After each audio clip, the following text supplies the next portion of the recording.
Vamos a recibir una gran invitada, en este caso es Lucía Pérez Chevanó, que nos va a estar hablando sobre el informe de Ley de Acceso a la Información Pública, según la Ley 18381. Ella es directora de Amnistía Internacional Uruguay. Bienvenida, Lucía. Bueno, muchas gracias, buenas tardes. Un Muy gusto estar buenas aquí. tardes, un gusto, el gusto es nuestro de poder recibirte y poder charlar un poquito sobre justamente este informe que han elaborado de Amnistía, y queríamos preguntarte cuáles son en primera instancia las dificultades y los avances para esta ley número 18381 según Amnistía Internacional. Bueno, este informe surge a propósito del cumplimiento de los 15 años de la Ley de Acceso a la Información Pública, que es una ley muy importante para Uruguay, bueno, y para los países en general, porque bueno, implica consagrar en la normativa doméstica justamente el acceso a información que es de interés público, y también es una invitación a la transparencia activa del Estado. Entonces, este informe surge a partir de diversas presentaciones que vamos monitoreando el ejercicio de una agenda más grande que tiene que ver con la libertad de expresión, la libertad de prensa, y también donde entra el acceso a la información pública como un componente muy importante, en primer lugar también para el ejercicio del periodismo y otras actividades que tienen que ver con la investigación. Y bueno, hace unos años se detectan como algunas dificultades, como tú bien planteabas, en la implementación de la ley, en el cumplimiento de la ley, y este informe específico que realizamos a propósito de los 15 años intenta justamente recoger, bueno, los avances que tenemos y también algunas de estas señalizaciones o preocupaciones que hemos venido detectando. Y es un informe que se ocupa de recuperar la voz de la sociedad civil, es decir, no es solamente un informe que se detenga en los aspectos que la ley debe mejorar, que también los recoge en términos de cumplimiento de los sujetos obligados, que son las instituciones públicas, sino que también hace una revisión de cómo vemos las organizaciones de la sociedad civil como un actor también que utiliza la ley, ¿no? A través de los pedidos de acceso a la información pública.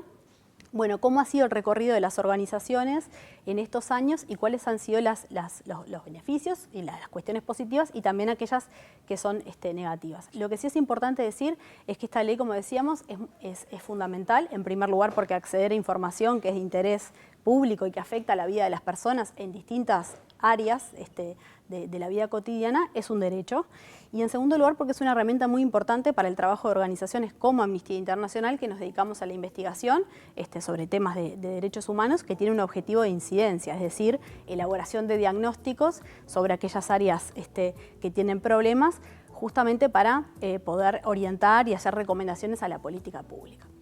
Y concretamente, bueno, por allá por 2008, cuando se genera esta ley, se aprueba esta ley y se reglamenta, bueno, es una ley de avanzada para la época, incluso en los países de la región, sin duda es una herramienta muy importante, pero bueno, a 15 años de la implementación identificamos algunas dificultades que tienen que ver con muchos pedidos de acceso a la información pública que no se responden, ¿no? Que quedan inconclusos, algunos que se responden fuera de plazo, que eso también dificulta, ¿no? Cuando uno depende de esa información para el trabajo, y otros que a veces no se presenta o se presenta la información incompleta, o muchas veces la información se devuelve a quien la pide en formatos que no son fáciles para trabajar, Claro, ¿no?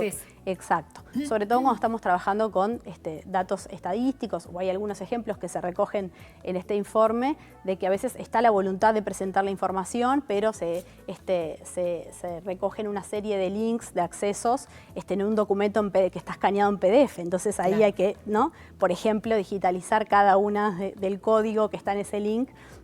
Bueno, una serie de elementos que también hacen... son fáciles de subsanar, ¿no? Algunos Exacto. de ellos, por lo que nos estás diciendo, Lucía, está buenísimo poder conocerlos para poder justamente modificarlos. Exactamente. Hay cuestiones que tienen que ver... Nosotros en el informe planteamos como dos grandes áreas a trabajar, ¿no? Una que tiene que ver con aspectos que ameritarían ya casi 16 años de esta ley, algunas modificaciones en términos justamente de la norma que permita mejorar su aplicación, su implementación. Y concretamente nos referimos a, la ley crea la Unidad de Acceso a la Información Pública, que es el órgano de Contralor, ¿no? Que tiene la responsabilidad de coordinar las acciones y generar capacitaciones y también monitorear que la ley se cumpla. Pero bueno, no tiene capacidad sancionatoria. Entonces, claro, ¿qué pasa ahí cuando un organismo incumple? Bueno, la UAIP, la Unidad de Acceso a la Información Pública, puede generar una resolución, pero no tiene capacidad vinculante. Entonces, Ese es uno de los puntos más débiles que tiene la normativa actual y sobre los que debemos trabajar. Entonces ahí hay una dimensión que tiene que ver estrictamente con una modificación normativa sobre la que deberíamos trabajar. Y por otro lado, en esto que tú hacías énfasis, que es muy claro, hay otra dimensión que no refiere a los cambios normativos y que refiere a la práctica, ¿no? A la cotidianeidad, es decir, cómo vamos generando una cultura institucional que se apoya en la transparencia como una práctica cotidiana. Claro, que no sea una obligación, sino que sea una función, una finalidad. Exacto, y también sería una obligación, pero bien entendida. Exacto, que más allá de lo que me refiero, Lucía, más allá de la obligación que uno tiene de presentarlo, que ya sea orgánico completamente. Exactamente, y para eso hay que trabajar como en esos cambios más cotidianos, claro, que tú decías. Día a día. Bueno, en entender que si la información de repente se presenta en un formato inaccesible, como este que mencionaba en el ejemplo, bueno, en realidad de alguna manera se está dificultando y que rápidamente se puede subsanar. También apegarse bastante a los plazos, ¿no?, de respuesta, porque muchas veces esto dificulta no solamente el trabajo de organizaciones de la sociedad civil, sino que esta es una ley muy importante para el trabajo de las profesionales del periodismo, para quienes se dedican a la investigación, ¿no?, para el mundo académico también, y para la población, para la ciudadanía toda, que podemos hacer libremente los pedidos de acceso a la información pública sobre distintos asuntos. Y es importante entender también que si este diálogo, esta comunicación se establece como de una manera virtuosa, muchas veces ayuda también al organismo público, a la institución del Estado, incluso a ordenar la información que tiene a veces dispersa, o en algunos casos a generar información que precisa y que no tiene. En este informe nosotros recuperamos un ejemplo, un caso de éxito, un caso virtuoso que está colocado en el informe, que es el del sistema de notificación de embarazos infantiles en niñas y adolescentes menores de 15 años de ACE.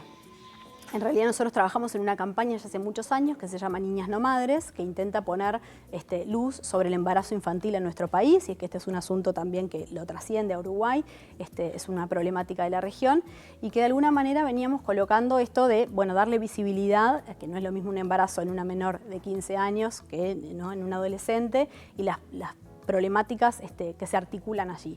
Por ejemplo, situaciones de abuso y de violencia sexual. Entonces, las principales fuentes de información con las que nosotros construíamos los diagnósticos tenían que ver con las estadísticas vitales sobre los nacimientos, los embarazos del Ministerio de Salud Pública, y por otro lado, la información que tiene el CIPIAB respecto a las denuncias de situaciones de violencia a niños, niñas y adolescentes. Pero no teníamos el dato concreto de, bueno, cuántas de estos embarazos en niñas y adolescentes menores de 15 años efectivamente podían corresponder a situaciones de abuso sexual. No estábamos hablando de fuentes de información distintas. Entonces, en un trabajo de Amnistía Internacional que refirió a 3 informes sobre esta situación, en diálogos con un equipo especializado de ACE, también hemos participado de jornadas de capacitación de los equipos de salud. Bueno, ya hace 2 años, casi 3, que la ACE desarrolló un sistema de notificación de los embarazos en menores de 15 años, y esto quiere decir que todos los equipos territoriales de ACE, cuando detectan un caso de un embarazo en una menor de 15 años, dan aviso a un equipo centralizado, y bueno, allí se desarrolló todo un dispositivo de seguimiento de estas situaciones que hoy nos permite saber que en el entorno del 50% de esos embarazos está constatado una situación de abuso sexual, y hay un 16% que no se pudo determinar, y por lo tanto la probabilidad de que sean situaciones de abuso también es alta.